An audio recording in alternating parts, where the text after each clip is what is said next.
آپ حضور کے خطبات، خطابات اور تقاریر کا خلاصہ تیار کرتیں اور شائع کرواتیں، اور جو نہایت ہی ایک اہم نازک ذمہ داری تھی جو آپ نے نہایت مہارت سے ادا کی۔ حضرت سیدہ کے دل میں احمدی عورتوں کی حالت بہتر بنانے کا ایک جوش تھا، اور بعض اوقات یہ جذبہ اتنا بڑھ جاتا تھا کہ حضرت مصلح موعود رضی اللہ تعالیٰ عنہ فرماتے ہیں کہ حق تو یہ ہے کہ عورتوں میں خطبہ، لیکچرز اور سوسائٹیاں وغیرہ بنانا، اور ہر ایک خیال جو عورتوں کے حق میں ہو سکتا ہے اس کی محرک آپ ہی تھیں۔ بعض دفعہ محبت کے رنگ میں مجھ پر وہ ناراض ہو جاتی تھیں کہ آپ عورتوں کی طرف پوری توجہ نہیں دیتے۔ جزاکم اللہ، آپ نے مختصر وقت میں بچپن سے لے کر جوانی تک کے آپ رضی اللہ تعالیٰ عنہ کی زندگی کے خوبصورت پہلو ہمارے سامنے رکھے۔ آپ کی زندگی نہایت مختصر تھی، اور اس مختصر زندگی میں کچھ کر گزرنے کی اور لجنہ کی تنظیم کو مضبوط بنیادوں پر کھڑا کرنے کی ایک تڑپ رکھنے والی تھیں، اور اس کام کی ایسی تڑپ تھی کہ اپنی بیماری کو پس پش ڈال دیا، اور پھر بھی حسرت تھی کہ حق تو یہ ہے کہ حق ادا نہ ہوا۔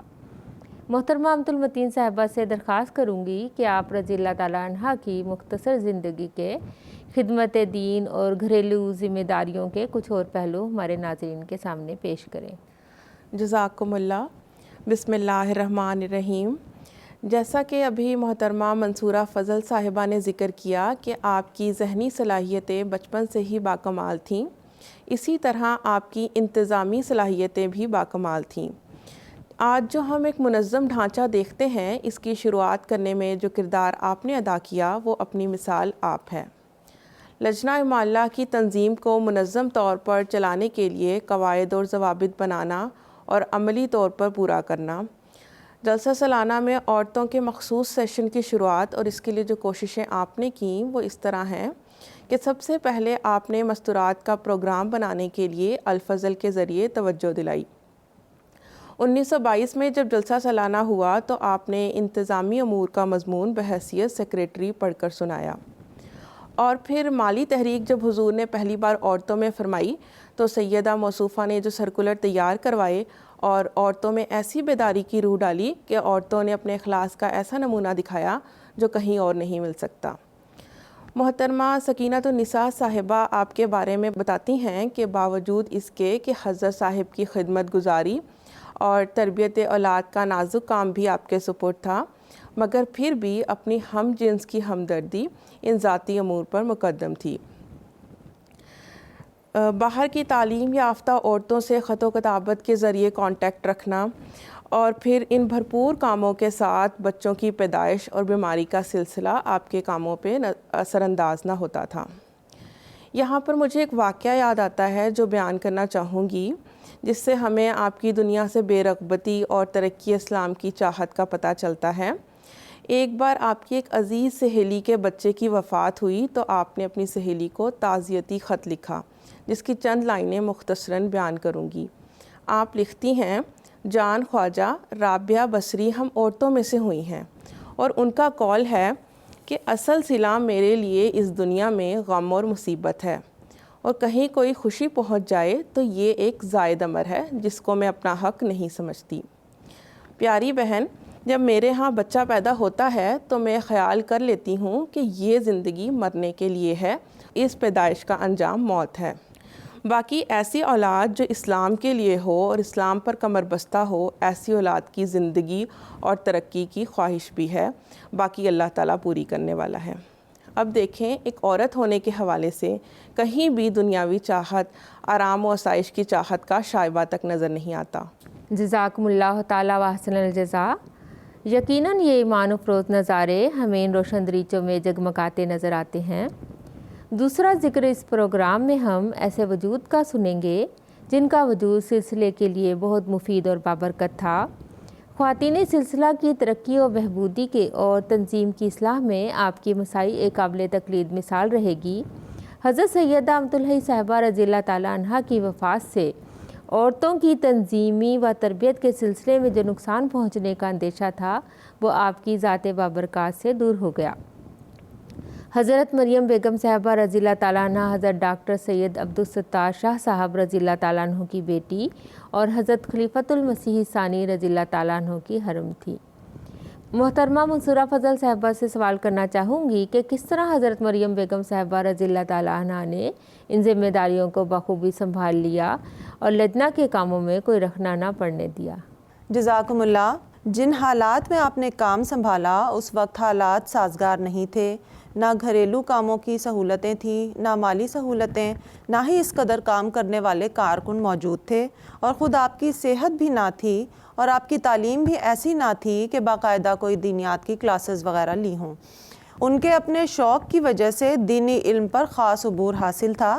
یہاں اس حوالے سے ایک اہم نقطہ بیان کرنا چاہوں گی۔ حضرت عبد الرحیم صاحب درد رضی اللہ تعالیٰ عنہ نے آپ کی وفات کے بعد اپنے تاثرات میں آپ کے متعلق لکھا کہ باوجود ظاہری تعلیم نہ ہونے کے برابر آپ کی انتظامی صلاحیتیں باکمال تھیں، اور ایسے عظیم الشان عالم کی چہیتی رفیق حیات بنی جن کا علم و معرفت میں کوئی ثانی نہیں۔ حضور کی طبیعت بہت ہی نازک واقع ہوئی ہے، اور علم اور روحانیت سے بے بہرہ شخص حضور کا قرب حاصل نہیں کر سکتا، لیکن ہماری یہ بہن حضور کا غیر معمولی قرب حاصل کر کے اپنی عملی زندگی سے ہمیں یہ سبق سکھلا گئیں کہ ظاہری تعلیم اور یونیورسٹی کی ڈگریاں حاصل کر لینا خواہ کتنا ہی مفید ہو، دراصل حقیقی علم نہیں ہے، اور روحانیت تو یقیناً نہیں ہے۔ اس نقطہ میں ہم عورتوں کے لیے ایک نہایت اہم سبق ہے۔ جس وقت آپ نے کام سنبھالا، جیسا کہ میں نے پہلے بتایا کہ اس وقت کارکن بھی اتنے نہ تھے، تو آپ کبھی صدر کے فرائض، کبھی جنرل سیکٹری کے، کبھی کلرک کے، اور کبھی ادنا کارکن کے فرائض جو تنہا بیک وقت ادا کرتیں۔ اور ایک خاصیت آپ کی یہ تھی کہ نہ صرف تقریر کے ذریعہ بلکہ عملی طور پر خود نمایاں کام کرتیں۔ حضرت سیدہ مہر آپا آپ کے متعلق بتاتی ہیں کہ لجنہ کے کام کے سانچے ڈھانچے اس خوبصورتی سے چھوڑ کر گئیں کہ آج بھی انہی پر کام ہو رہا ہے۔ پھر آپ کی سیرت کے مطالعے سے پتہ لگتا ہے کہ حضور کے منہ سے کوئی کلمہ نکلتا ہی تھا کہ آپ اس کو خود پورا کرنے والی ہوتیں، سارا دن خود مشین پر کام کرتیں اور کرواتیں۔ غرباء کو لحاف دینے میں دیر ہو گئی تو اس پر حضور نے فرمایا کہ اس قدر لحاف 3 دن میں تیار ہو جائیں، میں برداشت نہیں کر سکتا کہ مزید لحافوں کی تیاری میں تاخیر ہو، اور اب یہ کام آپ کے سپرد کرتا ہوں۔ تو آپ نے دن رات جاگ کر ٹھیک تیسرے دن ڈھیروں لحاف حضور کی خدمت میں پیش کر دیے، اور خود اپنا یہ حال تھا کہ شدید بیمار ہو گئیں۔ سلسلہ کی خاطر کوئی ادنا سے ادنا کام بھی اپنے ہاتھ سے کرنے میں آپ کو گریز نہ تھا، اور پھر ایسے حسن اخلاق سے کرتیں کہ ہر کوئی بشاشت سے آپ کی بات مان لیتا، اور یہ ایک خوبی تھی جو کم ہی لوگوں میں دکھائی دیتی ہے۔ جزاکم اللہ تعالیٰ واحسن الجزا۔ ان تفصیلی واقعات اور حالات سے پتہ لگتا ہے کہ آپ پر کس قدر ذمہ داریاں تھیں، اور خلیفہ وقت کی شریک حیات ہونے کے حوالے سے دوہری ذمہ داریاں۔ پھر سیدہ امت الحی صاحبہ رضی اللہ تعالیٰ عنہ کی وفات کے بعد ان کے بچوں کی ذمہ داری بھی آپ پر آ گئی۔ اس وقت آپ کی عمر صرف 19 سال تھی۔ پھر آپ کے بعد میں 3 بچے ہوئے۔ اتنی مصروفیت اور خرابی صحت کے باوجود آپ نے بچوں کی تربیت کیسے کی؟ یقیناً یہ باتیں ہم عورتوں کے لیے مشعل راہ ہوں گی۔ محترمہ امت المتین صاحبہ سے درخواست کروں گی کہ اس پر کچھ روشنی ڈالیں۔ جزاکم اللہ۔ بسم اللہ الرحمن الرحیم۔ جیسا کہ ہم نے سنا کہ سلسلہ کے کاموں سے غیر معمولی دلچسپی تھی، حضرت مرزا طاہر احمد صاحب خلیفۃ المسیح رابع رحمہ اللہ تعالیٰ، جو آپ کے اکلوتے فرزند تھے، آپ کے بارے میں بتاتے ہیں کہ امی نے جتنا وقت لجنہ معلّہ کے کاموں میں صرف کیا، اس کا 10واں حصہ بھی بچوں کی نگہداشت اور تربیت پر خرچ نہیں کیا۔ شاید ہی کوئی دن ایسا ہو کہ آپ گھر پر ہوں اور لجنہ کی ممبرات اور کارکنات نے آپ کو گھیر نہ رکھا ہو، اور پھر آپ جس قدر خوش اخلاق، مہمان نواز اور غریب پرور تھیں کہ ہمیشہ آپ سے ملنے والوں کا تانتا بندھا رہتا۔ ایسے میں ہم اندازہ لگا سکتے ہیں کہ کس قدر ٹائم وہ بچوں کی تربیت پر دے سکتی ہوں گی، اور کس طرح آپ نے اس اہم فریضہ کو سر انجام دیا۔ یقیناً آپ اس فریضہ سے غافل نہ تھیں۔ آپ نے اپنے کاموں سے، اپنی سوچ سے بچوں کی تربیت کی، کیونکہ بچے بچپن سے وہی سیکھتے ہیں جو ان کے والدین کو عملی طور پر کرتے ہوئے دیکھ رہے ہوتے ہیں۔ اور ضرورت مندوں اور مہمانوں کی تواضع کا اس قدر خیال تھا کہ گھر کا کھانا انتہائی سادہ اور کم خرچ پر تیار کرواتیں، اور بچوں کو یہی نصیحت کرتیں کہ اللہ تعالیٰ سے ڈرو اور صبر و شکر کر کے کھا لیا کرو۔ دنیا میں ایسے بھی غریب ہیں جن کو ایک وقت کی روٹی میسر نہیں آتی۔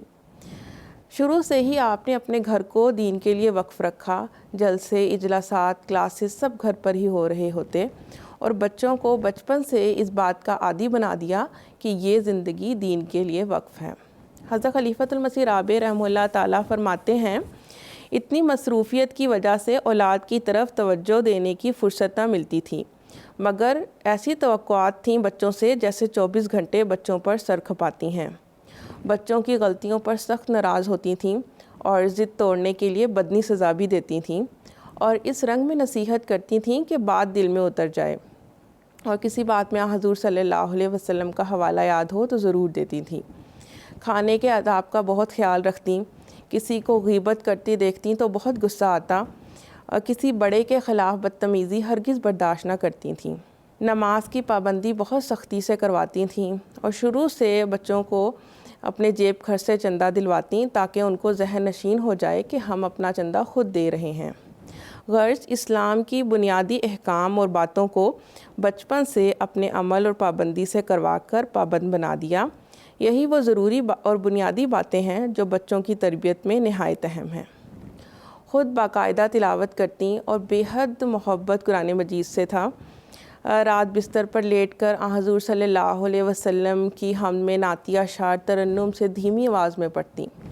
غرض بے شک آپ کے پاس بیٹھ کر بچوں کی تربیت کرنے کا ٹائم نہ تھا، لیکن آپ نے یہ ثابت کر دیا کہ ایک عورت چاہے کتنی ہی مصروف کیوں نہ ہو بچوں کی بہترین تربیت کر سکتی ہے۔ جزاکم اللہ تعالیٰ۔ ناظرین، آج کے اس پروگرام میں ہم نے دو مبارک ہستیوں کی زندگی کو ان حالات اور واقعات کی روشنی میں قریب سے جانا۔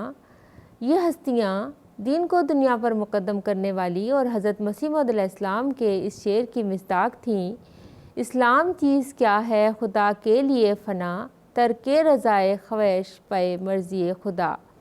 حضرت مسیح موعود علیہ السلام فرماتے ہیں، وہ خارق عادت قدرت اسی جگہ دکھلاتا ہے جہاں خارق عادت تبدیلی ظاہر ہوتی ہے۔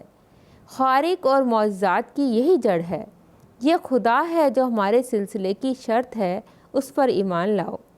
اپنے نفس پر، اپنے آراموں پر اور اپنے کل تعلقات پر اس کو مقدم رکھو، اور عملی طور پر بہادری کے ساتھ اس کی راہ میں صدق و وفا دکھلاؤ۔ معزز ناظرین، پروگرام کا وقت ختم ہوا چاہتا ہے۔ میں اپنے ساتھ شامل دونوں مہمانوں کا شکریہ ادا کرتی ہوں۔ جزاکم اللہ تعالیٰ و احسن الجزا۔ السلام علیکم ورحمۃ اللہ وبرکاتہ۔